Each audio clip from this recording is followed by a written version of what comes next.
తెలంగాణలో police recruitment notification మీద రచ్చరగడ start అయింది. వెనకటికి ఎవడో పహిల్లు అనట నేను కొండని మోస్తా సూద్దూరు రారండి అని ఊరోళ్ళందరినీ పిలిచిండట. అక్కడికి పోయిన తర్వాత ఆ కొండను తీసి నా చేతుల్లో పెట్టండి, మోయకుంటే నన్ను అడగండి అన్నాడట. ఇప్పుడు సేమ్ గవర్నమెంట్ పరిస్థితి కూడా అట్లనే ఉంది. ఏడాదికి 2 లక్షల ఉద్యోగాలు ఇస్తామని చెప్పింది, కానీ తీరా గద్దెనెక్కినాక చేతులు ఎత్తేసింది. మొత్తం ఈ 2.5 ఏళ్లలో కాంగ్రెస్ గవర్నమెంట్ ఇచ్చిన ఉద్యోగాలు ఎన్నాయా అంటే డిఎస్సి పేరుతో ఒక 12,000 ఉద్యోగాలు ఇచ్చింది, అంతకుమించి ఇంకేమీ లేవు. గత ప్రభుత్వం మొత్తం కంప్లీట్ చేసి వెళ్ళిపోయిన జాబులకి ఆఫర్ లెటర్లు మాత్రం ఇచ్చింది ఒక 60,000.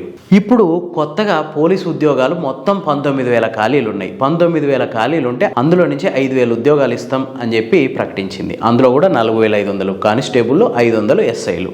అసలు రాష్ట్ర చరిత్రలో అంటే తెలంగాణ రాష్ట్ర చరిత్రలో ఇప్పటి వరకు పోలీస్ రిక్రూట్మెంట్ ఇంత తక్కువ పోస్టులకి అసలు జరగలేదు. మొత్తం 2 సార్లు రిలీజ్ అయింది. 2018లో ఒకసారి, 2022లో ఒకసారి. 2018లో 16,000 మంది అభ్యర్థుల్ని అప్పుడు గవర్నమెంట్ ఎంపిక చేసింది. ఆ తర్వాత 2022లో 16,600 మంది ఎస్ఐలు, కానిస్టేబుల్ని అప్పుడు గవర్నమెంట్ ఎంపిక చేసింది. అంతేకాకుండా 15,640 మంది ఏఆర్, సివిల్, టీఎస్ఎస్పి, ఇట్లా మొత్తం దగ్గర 45,000 పోస్టుల వరకు గత గవర్నమెంట్ 10 ఏళ్లలో ఇచ్చింది. అంటే 2 సార్లు నోటిఫికేషన్, 2018లో ఒకసారి, 2022లో ఒకసారి. ఇప్పుడున్న గవర్నమెంటు ఈ 2.5 ఏళ్లలో ఏటా 2 లక్షల ఉద్యోగాలు ఇస్తామని చెప్పిన గవర్నమెంటు 2.5 ఏళ్లలో ఇప్పటి వరకు కేవలం 12,000 ఉద్యోగాలు మాత్రమే ఇచ్చింది. ఇప్పుడు 5,000 ఉద్యోగాలకు నోటిఫికేషన్లు ఇస్తామంటుంది.